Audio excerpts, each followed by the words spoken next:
Hey everyone, Rob Ryder. It's Sunday, August 12th, 2012. I'm going to do a short video on a thing called a special proceeding, which is really pretty much everything they ever do to you is some form of special proceeding. And this came out of a guy that some months ago had told me that he was going into a hearing for a foreclosure. So he went to the clerk, said, "I'm here for a hearing on a foreclosure." And she said, "Well, no, it's a special proceeding, and it's down the hall." And so what is a special proceeding? This is out of Black's Fifth. Has reference only to such proceedings as may be commenced independently of a pending action, by petition or motion upon notice in order to obtain special relief. And generally speaking, a special proceeding is confined to a type of case which was not under the common law or equity practice, either an action at law or a suit in equity. So it's not an action at law, and it's not a suit in equity. It's not under the common law, and it's not under equity practice. And a similar one is called a summary proceeding. Any proceeding by which the controversy is settled, case disposed of, trial conducted in a prompt and simple manner, without the aid of a jury, without presentment or indictment, so without any indictment, or in other respects out of the regular course of common law. Again, it's not following common law. If you're in a summary proceeding, special proceeding, you're not in law. In procedure, proceedings are said to be summary when they are short, simple, in comparison to regular proceedings. Conciliation or small claims court proceedings are contrasted with usual civil trial. So what kind of things can be determined in a special proceeding? Well, in California, writs of review, summary proceeding, enforcement of liens, contempts, eminent domain, change of names, arbitration, medical malpractice, public instruction and contract arbitration, conciliation in internal commercial disputes, real estate contract arbitration of firefighter, law enforcement officer, labor disputes, unclaimed property, sister state foreign money judgments, civil action, mediation, recovery of preferences and exempt property, and an assignment for the benefit of creditors, tribal injunctions and inspection warrants. So there's quite a few things in here that have to do with when you look at it, everything from foreclosures to a lot of other things they might take you to court for. So one thing you want to know is, what kind of hearing am I in? Is this a special proceeding, a summary proceeding? What is it? So in New York, so if you go and Google New York special proceedings, you'll find a 10-page PDF from the Self-Help Center of one of the courts. And let's see what this tells us. Okay, so they can only be used where specifically authorized by statute. There are a number of these, but generally they relate to challenging the action or determination of a government officer or agency.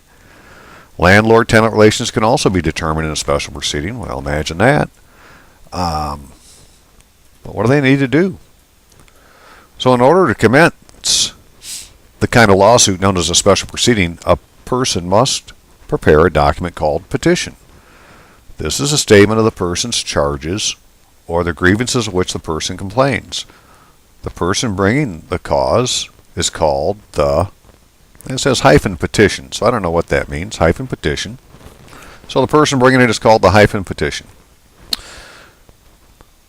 Preparing the petition. Every document served in a case in this court, including the petition, should be typed or printed in English on 8.5 by 11 paper. The top left corner of the petition should be designate the court and the county of the proceeding.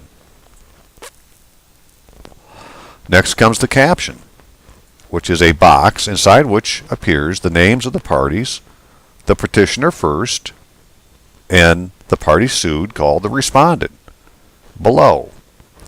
The respondent or respondent's name should be those persons claimed to have made the determination or decision at issue. A place should be left at the right-hand side of the insertion of the for the insertion of identifying number called the index number,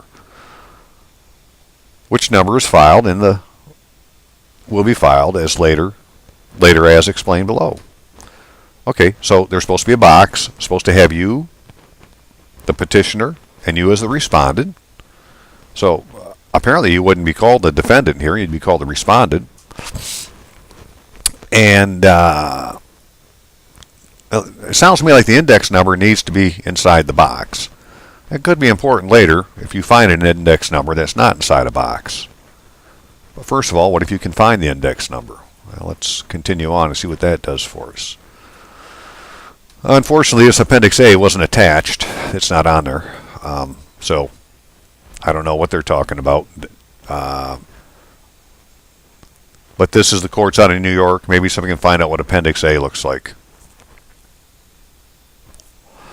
The petition should set forth the allegations in the case in separate numbered paragraphs. Each paragraph should be short and contain only one material allegation, one thing per paragraph. The petition should begin with a brief identification of the petitioner and respondents. Okay? The petition should next set forth a factual description of the determination or events upon which the claim is based in a chronological order. The petitioner should be certain to set out factual assertions in a clear and coherent fashion. Although the petitioner is familiar with the facts, he or she should keep in mind that the court will be unaware of them, except insofar as they presented to the court in the petition. So the court doesn't know any better. If a guy's going to put in a petition saying something, so far that's all they know. Accuracy is important, and errors may be damaging to a petitioner's case.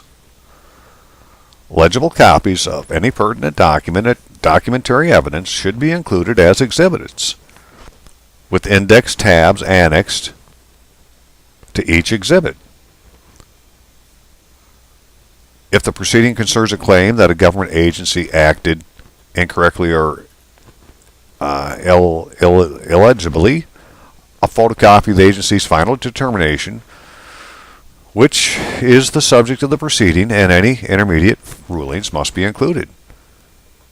Generally speaking, a petitioner may only obtain relief in this court in the form of review and, if successful, reversal of the final agency action. In the case of a parking ticket, for example, the petitioner will likely be unsuccessful in this court if he or she failed to take an appeal entirely through the appeal process. The petitioner should clearly describe each step in the administrative process the petitioner took, each decision made by the agency along the way, and what the final action of the agency was. There are time limitations for varying lengths within lawsuits must be brought. In the case of an Article 78 proceeding, the limitation generally is 4 months from the final agency petition. I didn't look to see what an Article 78 is, but it's probably worth doing. The petition must make clear when the final agency action took place. So, it's like they're trying to overturn some kind of a government agency ruling, like maybe they've determined the property is yours, and this guy wants to fight it and say, well, no, it's mine. He's going to claim it. The petition should conclude with a demand in the form of relief. Frequently, the petitioner will seek a reversal of the agency's action, setting aside and vacating the parking ticket. In such proceedings, the petition should therefore state in so many words, or in effect, that the petitioner prays that the decision of, dated whenever, providing whatever, be set aside and annulled. In a special proceeding challenging a decision of a government agency in regard to some claimed right of the petitioner, the petition should specifically state in detail why the petitioner contends that the agency action was wrong and must be annulled. The court may overturn agency action only if the determination of an action made or taken is 1. Is in contravention of law, 2. Was arbitrary, capricious, or an abuse of discretion, or where a hearing was held at the agency level was not supported by substantial evidence in the record.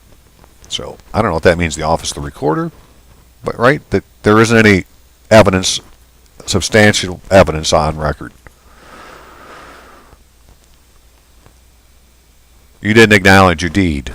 You didn't acknowledge whatever. The petitioner should attach to the petition a verification, which is a sworn statement by the petitioner under penalty of perjury, so there's the affidavit he has to put in, that the facts contained in the petition are all true.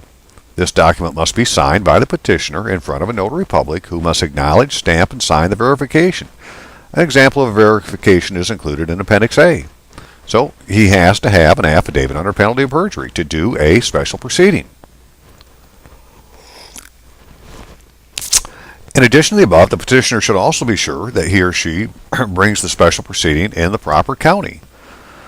There are a number of rules about what is proper venue for a case that generally relate to the residents of particular parties in persona jurisdiction and where the underlying subject matter of the suit arose, subject matter jurisdiction. Generally, the petitioner must commence a special proceeding against a public body or officer in any county within the judicial district in which the respondent made the determination, so in which you made the determination, complained about, or refused to perform the duty allegedly violated. So either you made a determination or you haven't performed a duty, and that's what they're complaining about, and they've put it on an affidavit under penalty of perjury. And when the underlying proceedings were brought, and where the material events took place, or where the principal office of the respondent is located, your domicile, the judicial district of our court is the 6th Judicial District. So this must come out of the 6th Judicial District of New York. Okay, that's where this particular form came out of. So I don't know, this would be exactly the same where it talks about where to find stuff, but as far as where the offices are located. Once the petitioner has prepared the petition, he or she must start the case. This is done as follows. New York law requires that papers commencing a special proceeding must be filed with the county clerk. Must be filed with the county clerk. Did not say court clerk, said the county clerk. And that identifying number and index number be attained. Must be filed with the county clerk and must have an index number. The petition should go to the county clerk's office, not the court office, the county clerk's office. The petitioner will have to fill out an index number cover sheet form and purchase an index number from the cashier. $210. Must go to the county clerk. Must get an index number. Not the court clerk, the county clerk. The petitioner must write in the index number assigned by the county clerk in the index number space to the right of the caption on each of the documents prepared by the petitioner. So to the right of the caption, I don't know if that means out of the caption box or not, right? But basically there needs to be an index number on there. He needs to write the index number on it. And the index number came from the county clerk. And so she has this case filed by index number. A copy of these documents must be filed with the county clerk, not the court clerk. Must be filed with the county clerk, who will open a court file for the case.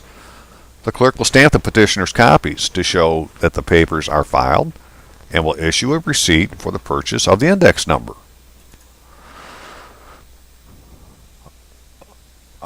So the petitioner needs to file with the clerk the following initial papers: a copy of the petition and a notice of petition, or a copy of petition and a order to show cause. Show cause order, a summons to show cause. Not a summons that we command you to show up, a summons ordering you to show cause. Why or why not you either agree or disagree with what the plaintiff said. Now this is very, very telling. In order to bring the proceedings before a justice, the proper title of a judge assigned to the Supreme Court is justice. They're assigned to the Supreme Court. of New York. Even though it's a justice sitting in some 6th judicial district, he is assigned to the Supreme Court. The Supreme Court will get concurrent original jurisdiction. Of this court, the petitioner needs to request that the case be placed before a justice on a calendar. This is done either two ways, by serving and filing a notice of petition or proceeding by order to show cause. You've got two ways to do it. Notice of petition. Now that could be a lis pendens, notice of lis pendens. I'm not sure, but I know what a proceeding by order to show cause is. That's a summons ordering you to show cause. A notice of petition is a document directed to the respondent that advises the respondent of where and when the petition is to be submitted to a justice and identifies all papers upon which the special proceeding is based. We probably don't see that very often. An example of a notice of petition is included in Appendix A. It would really be nice to see what this stuff looks like, but they didn't have the appendixes attached. So if you're in New York, 6th Judicial District, you can find out what these appendixes are. Please send them to me. An order to show cause also serves to give notice to all parties, but the form of the document is different. So annexed as Appendix B is an example of an order to show cause in the context of a special proceeding. Don't have one to look at. This document, unlike the notice of petition, so now we're talking about the order to show cause, not the notice of petition, is in reality a court order and must be presented to and signed by a justice of the court at the outset of the process in the court. So if you get an order to show cause, did the justice sign it? If not, it's unlawful. There's your answer. Well, a justice hasn't signed it yet. When he does, get back to me. Please note the court is under no obligation to sign the order to show cause or grant temporary relief and may instead tell you to make your application by means of a notice of petition. So, doesn't mean they're not going to send it to you anyways, right? But was it signed by a judge? If it's not been signed by a justice, then it has no force and effect. And so that's your answer. Well, a justice hasn't signed the frickin' show cause order. When he has, I'll answer. For right now, that is my answer. Filing in court, moving by order to show cause. So this is, again, not notice of petition, but order to show cause, a summons, order to show cause. When moving by order to show cause, the petitioner should prepare the petition as explained above, and also, so he still does the same thing. He still has to go give it to the county clerk, get an index number. It's going to be indexed with the county clerk. She's got a copy of it, of all the originals. And in order to show cause in the form similar to the example, annexed to Appendix B, that we don't have. The petitioner should bring the original and 2 copies of these papers to court. 1 copy should be filed with the county clerk, as explained above. The petitioner should also complete and file. So, okay, he's bringing 2 copies. Should bring the original and 2 copies. And he's going to give 1 of them to the county clerk. So he still has the original 1 copy. The petitioner must also complete and file a form known as a Request for Judicial Intervention, RJL form. The purpose of this form is to make clear to the court the kind of case involved and to formally request the intervention of a justice. The filing fee for the RJL is $95. The RJL form may be obtained from the Supreme and County Court Clerk's Office or the Public Legal Resource Center. At this point, a filing from the county clerk has been made. So again, it's filed with the county clerk, but a filing with the court has not yet occurred. It's with the clerk, it's not with the court. The county is with the county clerk, it's not yet with the court. The petitioner should next proceed to the Supreme and County Court Clerk's Office. The original petition, in order to show cause, must then be presented to the clerk in that office together with proof of the previous filing with the county clerk, proof of purchase, the index number, and completed RJL form together with certified check, money order for $95 payable to the office of the county clerk. Okay. They're not going to let them open a court case until they know that all this stuff is with the county clerk. The clerk's office will then review the petitioner's papers, make sure they are in proper form, and if so, will assign the case to a justice on a random basis. If emergency relief is requested, petitioner must also submit an emergency affidavit which briefly explains the nature of the relief requested and why immediate emergency relief is needed. And you can get a sample of that at the Public Legal Resource Center. The papers will then be delivered to assigned justice for immediate review, and if found acceptable, signed by him or her, and then given to you. Then given to you so you can copy them, return the originals to the court clerk's office, and arrange to have them served in a manner directed by the court. If emergency relief is not required, the paper is simply left with the court clerk's office. Okay.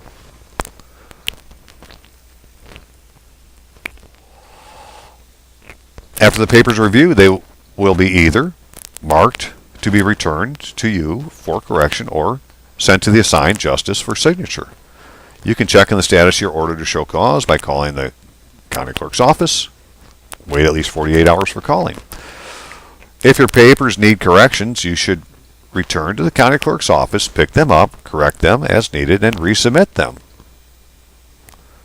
Okay, so apparently they're not going to sign them if it needs corrections. If your papers are correct as to form, they will be forwarded to the county clerk's office to be assigned to Justice Chambers for signature. If the justice finds, now again, these justices are assigned to the Supreme Court, finds them satisfactory, he or she will sign them and fill in the return date and specify when and how the papers should be served. When the order has been signed, the petitioner must conform a copy, that is, reproduce a copy of the papers with each and every marking made thereon by the justice. All right, so your copy that you're going to get must be exactly what the judge has, down to the last frickin' nick of his pen. This copy must then be photocopied and served upon the attorneys for the parties to the cause in a manner and within the deadline set by the justice. So, did you get a conformed copy? Ask the judge to see his. Say, does mine look the same as yours? First of all, does it have your signature on it? After service is made, the petitioner must see to it that an affidavit of service is prepared. The original must be presented to the court on the return date. So apparently on this form it's got some kind of return date on there. If the justice did it, the return date is going to be filled out when it has to come back. And proper service must be done, and an affidavit of proper service must be submitted.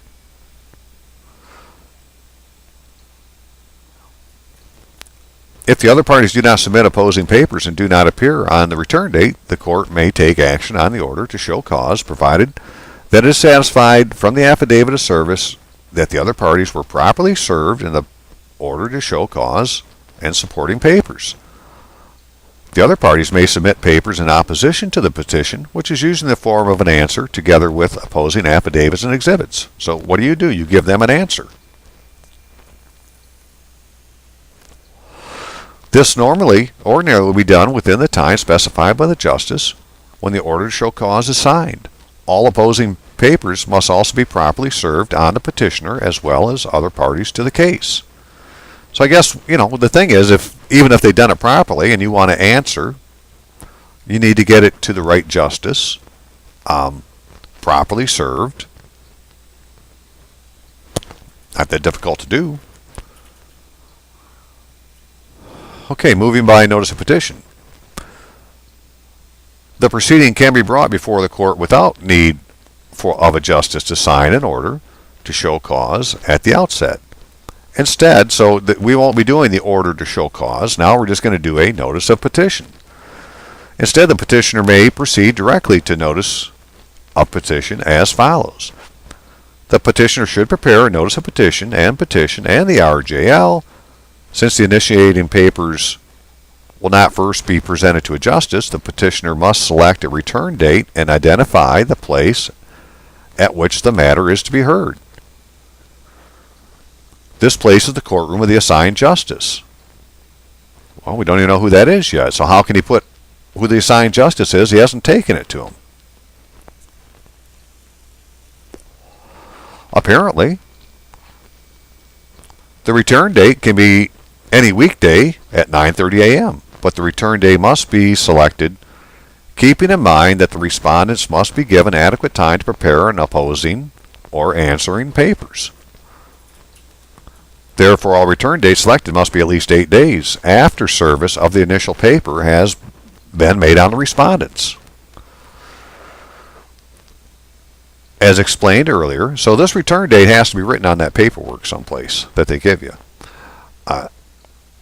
As explained earlier, the petitioner should file one copy of these papers with the county clerk and should purchase an index number before service is made.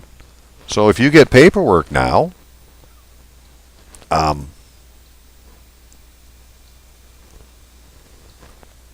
doesn't have an index number on it, well, then it's unlawful, because earlier said it must be done. And now they're talking should do. But earlier said must be, shall be done. Next, the petitioner should cause a copy of the papers in the RGL form to be served upon all respondents. Then the petitioner should file the originals of all papers and originals with the court.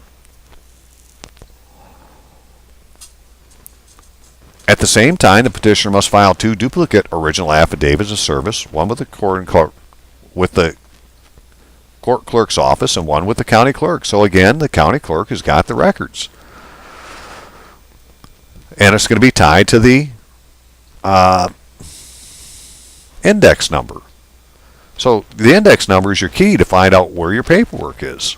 If you go to the county clerk and say, hey, I want to look at this index number, and they say, well, there isn't one, well, then I need to have you give me that under your certificate, because this just became a criminal matter.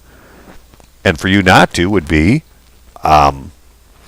obstruction of justice. The petitioner will also have to pay a $95 fee at the time of the certified check and money order payable, office of the county clerk. Okay.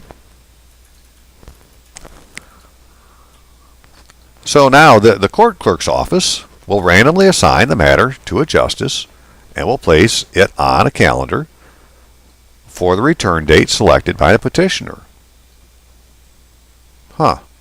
Now, I thought up here it said that you had to put what judge was going to. Must select a return date and identify the place in which the matter is to be heard. The place is the courtroom of the assigned justice. Okay, well, they haven't assigned one yet. Because here they're going to, now after you've already done all this and put the paperwork in, now they're going to assign the judge. I think there's a little flaw in the system. So we'll randomly assign the matter to a justice and we'll place it on the calendar for the return date selected by the petitioner. Okay, so he has to have told you already what court it's going to and what justice, and now they're going to assign one randomly. If they don't match up, it's not proper. So for more on this subject, how to file a request for judicial intervention, more stuff you can get. The original papers must be delivered to the court clerk's office at least 5 business days prior to the return date, so the petition may be recorded in the court's computer system and placed on the calendar. In the first instance, the place at which the motion will be returnable is the assigned justice's courtroom. Man, but they just now assigned one, and earlier he had to tell you where it was at. Oral spoken argument may take place there, but usually oral argument takes place only when, where and if the assigned justice directs. This is so all petitions brought in our court by notice of petition. Okay, this is so for all petitions brought in our court by notice of petition. All right, so go back and read that stuff again. It sounded like they had to have told you what court it's going into, yet they're going to randomly assign a judge after they've already told you what court it's going to be in.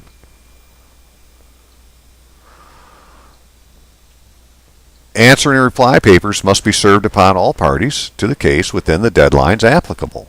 The original answer and reply papers, to which must be attached proof the papers were served, must be delivered to the courtroom at the call of the calendar at 9:30 on the return date. A word of caution on return date. Sometimes assigned justice and or court clerk's office will direct or require a change of the return date you selected.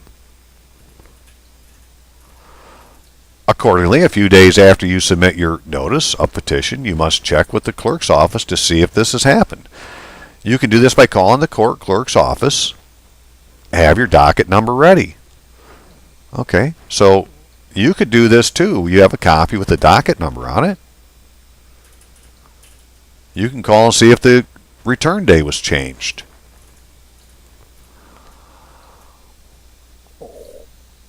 Once the motion is marked submitted, it is either sent to the justice assigned to the case for decision or is scheduled for oral argument in front of the justice. This depends on the procedures adopted by the justice in question.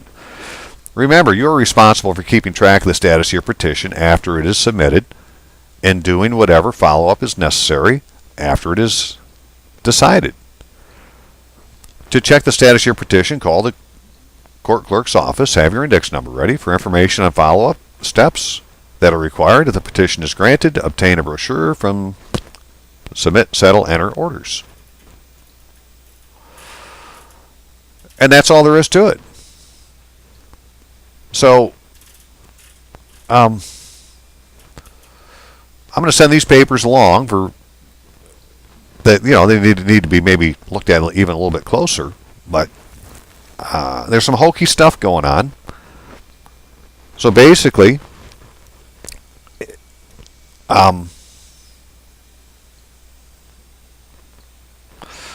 everything hinges on, has it been recorded with the county clerk?